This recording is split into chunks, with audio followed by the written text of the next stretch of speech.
round these things up like this. So this session we are looking at implementing local content and inclusive participation under the Kenya country mining vision. So I just wanted to show us this picture. I don't know if my colleague, yes. So that is me that you're not seeing. I was with Charles and Edgar 3 years ago. We had done a monitoring visit to base titanium. Oh, it's gone out. So we had gone to Kwale County, and the focus was, we just wanted to know what is going on at these large-scale mining operations. And we were shocked. We were shocked at the level of trade mispricing, the level of just complete abandonment of natural resources. So I wanted to start from there, Mr. Charles. So we are going to separate our discussion this way. So Charles will handle issues to do with the large-scale mining in Kenya.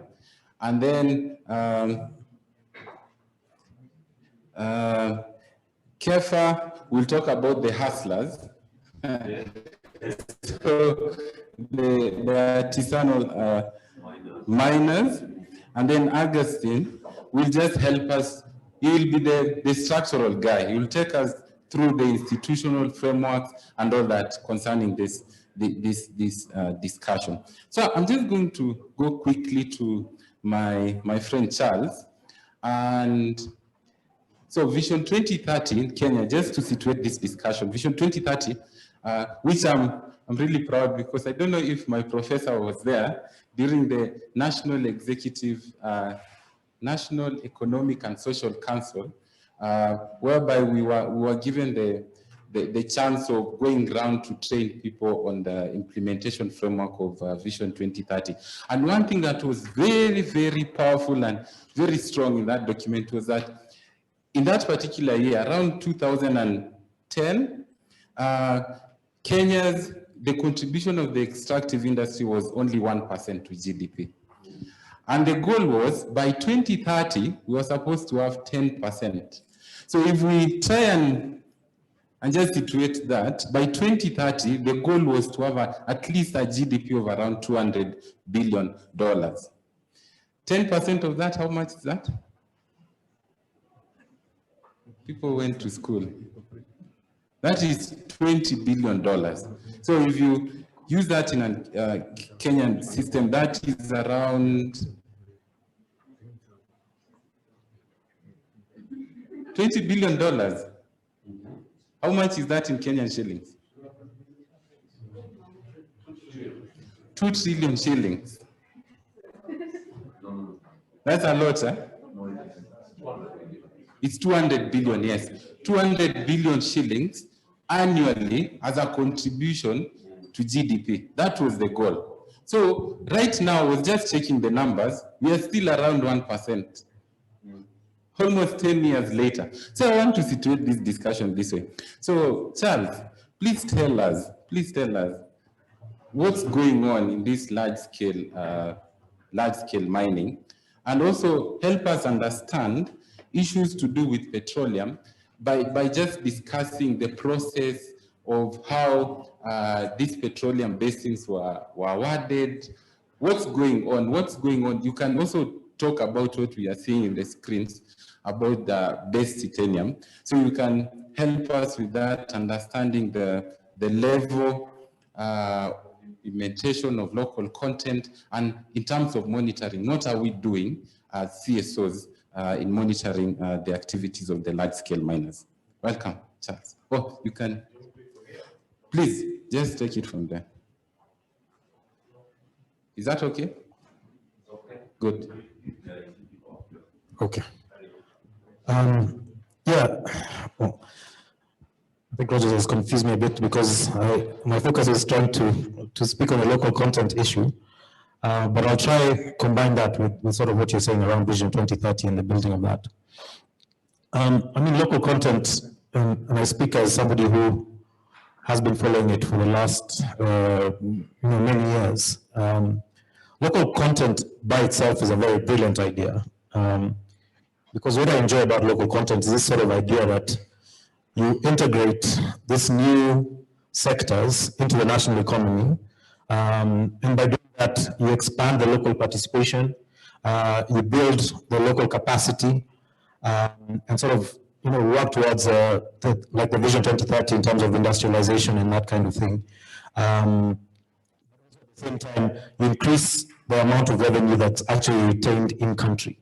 So one of the challenges that we find is that, so let's say Talo, for example, now they say they've spent over $1 billion in Kenya in terms of the exploration and development of the resources in Turkana. But then you have to stop and ask yourself, but how much of that $1 billion is actually retained in country? So that has something to do with the suppliers that are used, the number of expatriates that are actually recruited as part of that process. And so that's sort of a challenge of retention of those services. And I'll give a very simple example. If you hire our colleague Wanyama to work in a local mine, his salary is based here.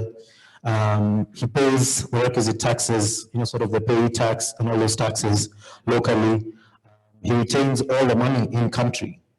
When you hire sort of a similar person, but as an expat, he could possibly not be paid within the country. He could be paid at the home country of the company that he's working for. So the taxes are not paid here; they're paid there. There's very few limited opportunities for that. Any of the revenues that accrue to that specific role being in Kenya. And so that's just sort of like a very simple example. And you look at, and you compare that with countries, with other companies in Kenya, for example, around KenGen. So KenGen now is looking to expand into other countries. And so it's an example of sort of a locally grown company that has grown the capacity to be able to actually go abroad. And so that's sort of what you're looking for with local content. You're trying to build local capacity to actually be able to undertake the work that's required. But what's the reality, and why are we still at 1%? There are challenges that exist there in terms of, and the first big challenge is around fronting, for example, of companies. So you have a situation where accessing the contract is more important than the actual work, right?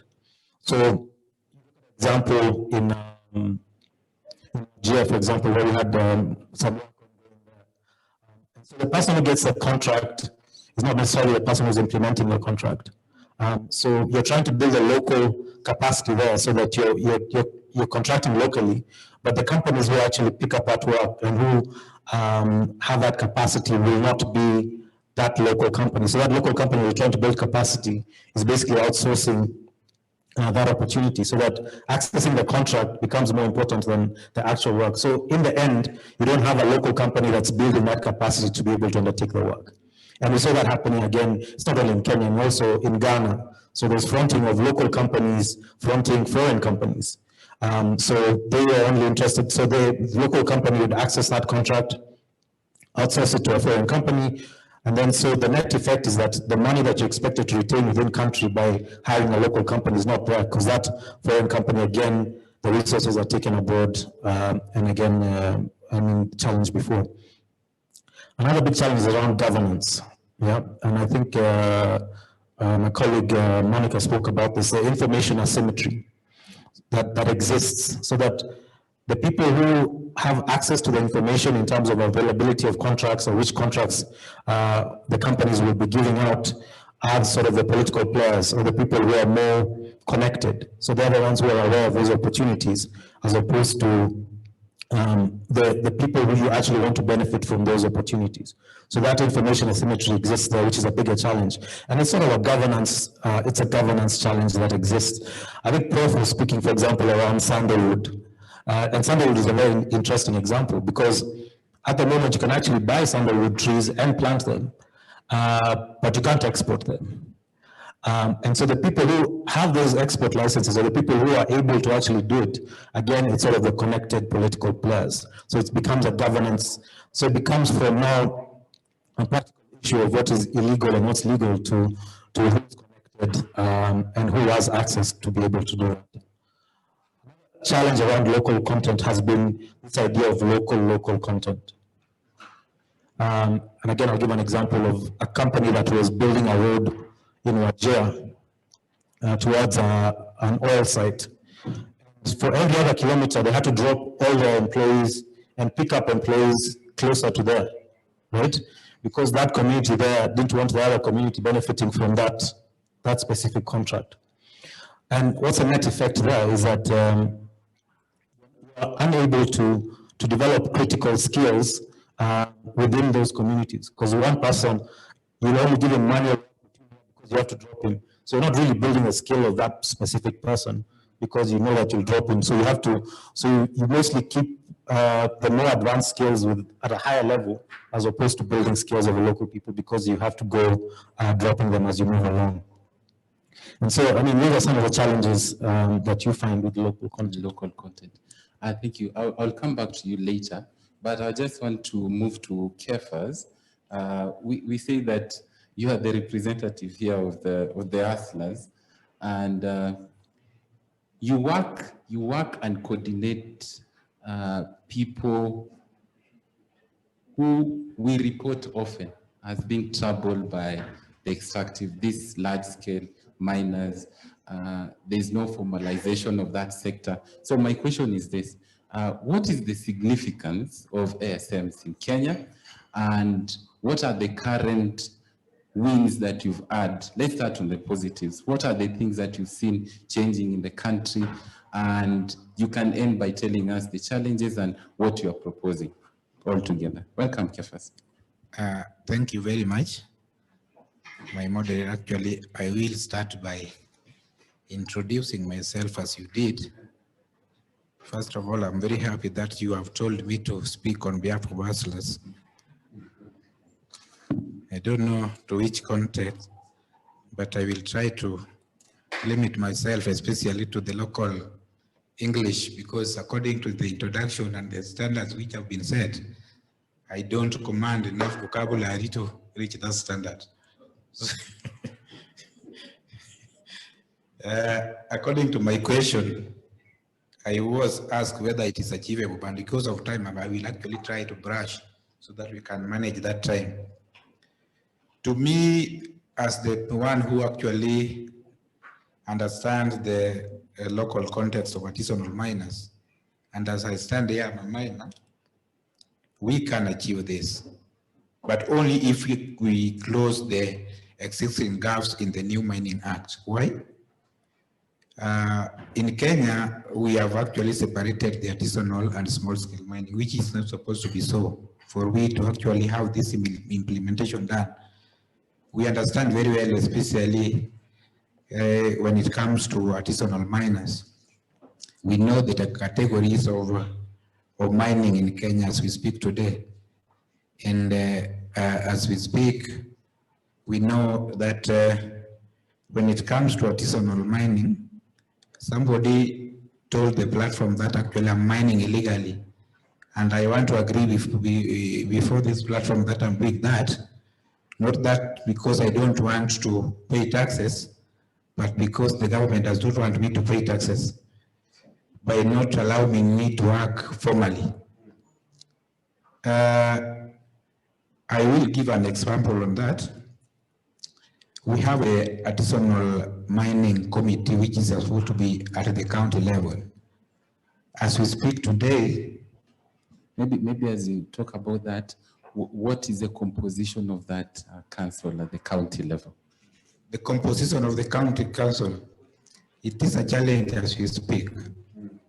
And Migori being one of the few counties who actually started by forming their committees, the assessment has not been done. And that has been our cry all these years. So we as miners, the local miners, have actually tried to do our part by actually going by the law as it is, but that has not been so to date. When it comes to the law, those are the few challenges I was talking about. Why can we not achieve this? Most of the have been discussed, I will actually talk about 2 or 3. One, what you are asking me, there is lack of geological information regarding my minerals to correctly advise investments. Why am I saying this? And that is why most of the speakers were talking about working with middlemen. Artisanal miners like working with middlemen because of 1 or 2 reasons. One, it is like when you may walk to the bank today and have a loan. Maybe you want to open a shaft for artisanal. Going there, maybe you miss the point.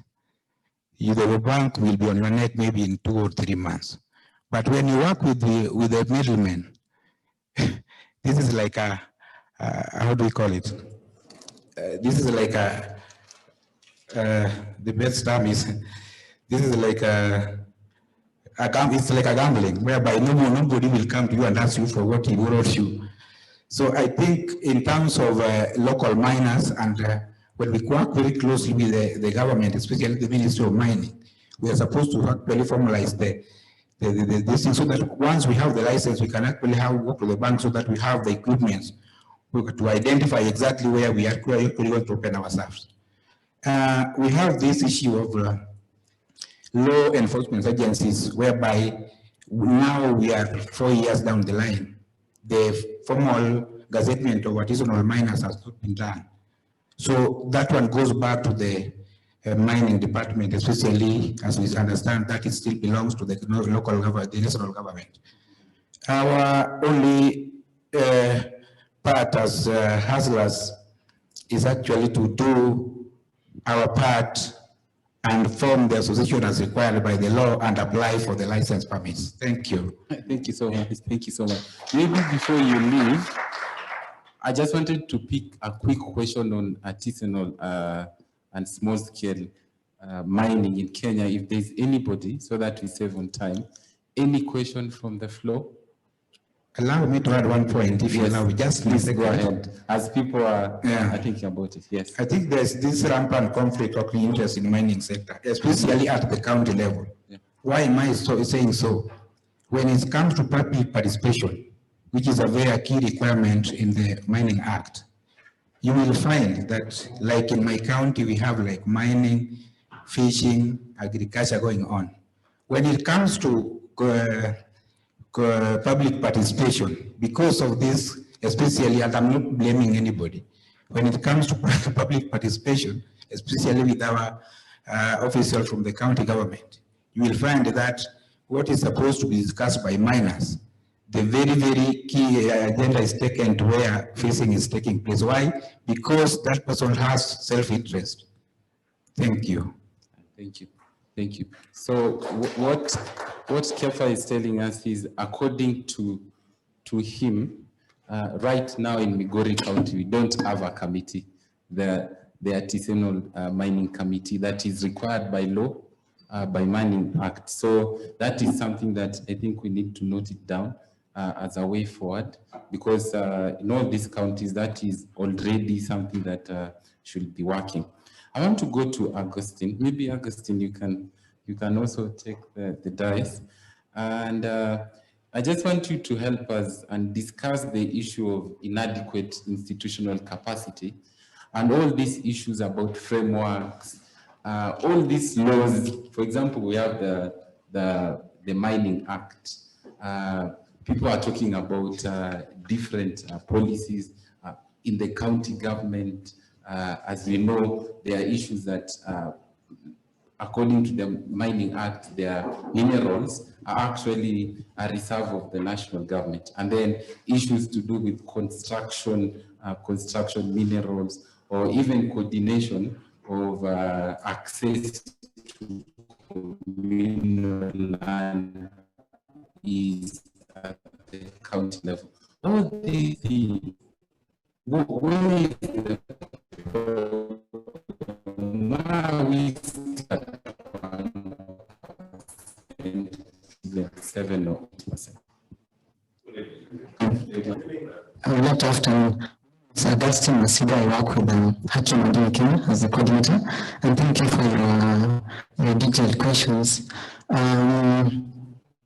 Yes, I'm saying we are still at 1% because system that is made to work that way. And I want to build my discussion from there, that yes, we have the law, we have even at the continental level, we have the Africa Mining Vision, we have the Kenya Mining Vision, we have a Mining Act, we have now a Petroleum Act, regulations are there, but we are still asked to achieve it. Why is it that we have not reached 10% in terms of our contribution to the GDP? From the mining sector and from the extractive sector. Number one, I'll say, is that we have different institutions that have been set to govern this sector. For example, we have the Ministry of Mining. Right now, at least they have merged petroleum and mining. At first, it was energy, petroleum, and mining, different departments. So with that structure alone, from the government perspective, it's already a difficulty in moving forward in some of these things. Number two, we have other departments that govern the sector. We have NEMA, we have DOSH, we have even the Ministry of Lands, because mining happens on the land. So when it comes to valuation, we have to go to the Ministry of Lands. And even now, the government, in terms of national coordination, in terms of security, you have to pass through all these departments to be able to get something done. For example, for an external miner to get their mining permit, they have to get land consent from the county lands board, or from the lands owner who has to go to the county lands board.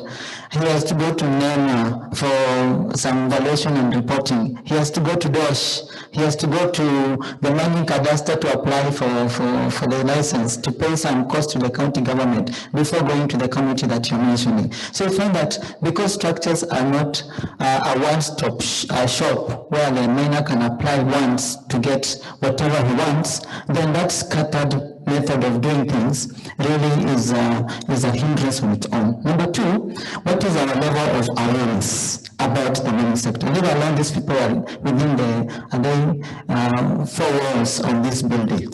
If we go to the community down there, how many are aware of anything about tax justice? How many are aware about mining as a sector? Maybe someone could be aware about mining because they come from Kwale, just based on the issue of land and compensation. But when it comes to revenue sharing, they have no idea. And someone was mentioning in the morning as I was here that the government sometimes is purposeful in terms of not implementing the law it has created itself. Because we have the Mining Act of 2016 up to now, the progress is there in terms of having the paper in place, but putting it in practice is a different story. And I think we are lacking the moral goodwill and the political goodwill to make the sector move from 1% to even 5%, leave alone 10%. So the political goodwill is not there. I don't know whether it's the interest that is not strong enough to be able to put it in practice. We have the BBI. I think it's Prof mentioned that there's just one word about extractive on the BBI. If you go to the big four agenda, I think mining is just mentioned as something that's supposed to have agendas. So other plans that are there, they just put there to just fill in the shelves. They're not there to really support the process. I want to mention a third point, the voice of the community. When it comes to the voice of the community, it has been left in the hands of the civil society. And we, as the civil society, are moving from speaking on behalf of the community and giving the community a voice to speak on their own. That's the direction we are supposed to take. And that's the direction we are going. Because if the community is given a voice to speak on their own, they'll be able to negotiate through now mechanisms that are existing, before we had the Mining Act, the community had no voice at all when it comes to extractives. A company will negotiate the government and that's the end. But right now we have a policy that gives the community a chance to discuss and negotiate with the company through the community development agreement. You see, that's a big opportunity in terms of public participation in the process, in terms of sharing the benefits, and in terms of even engaging in the extractive process. So those are a few things that I can mention. I don't know if I'll get another chance to mention how. Just a quick one. Yes. In relation, you've talked about BBI. I think this is something that is very relevant at the moment. So is it because of us, CSOs, who didn't present maybe our proposals to the committee, or maybe it was because of lack of a political will, something? For instance, let me just go to the floor. Which organization here presented to BBI on extractive issues? I'm throwing all ourselves to under the bus because, again, we need to interrogate all of us. We have to have this conversation, and maybe to add on that, talk about this issue. For instance, in Base Titanium, when we were there also with people from Aki Madini. The community around there were really complaining about the structure. In terms of structure, how do they engage? Who do they call on to? Because if they go to the county government, they are directed to the national government. And then when they go to the national government, they are told, go back to the county government. So if people like that are actually watching us right now through Facebook and other means, what will you suggest for them to do? Thank you for your question. It's a hard one. But one thing I will suggest is that those of us who are engaged in the mining sector, especially from the perspective of the community, number one, let's foster unity, speaking with one voice. We have to unite and find a direction to speak with one voice. Because once we are one, as a community and as a people who are involved in the sector, we'll be able to move forward. Then number two, let's agree to learn and unlearn some of the state processes that we have. Let's be willing to learn if we have tried a mechanism. Say, for example, the people of BT community who are in Kwale, were going to the county government to get information, then were sent to the national government. They should first of all identify what is the role, who holds the role in making this decision. If it's about land, then they should direct their issues to the right people at that point. Then, so we are saying, let's learn and see who holds the last button about this issue. Then when we are engaging in terms of lobbying, we engage the right person in that engagement. Then number two, I will say that I think we need to be bold enough moving forward. Bold enough to move from creating awareness about issues, bold enough to move from trainings, and now move to be bold to engage, to confront. Now that we're talking about justice, to uncover, and I think just uncover anything that we feel is uncomfortable to us, by all means, so that we are not seen to be a lukewarm society or people that can be walked over, but be bold enough and engage. Then the last one, I say let's build our capacity. Because we know that corporations, as my brother mentioned, they are bright enough. They have people with skills and ability to engage at all levels, whether it's at the community level, government level, international level.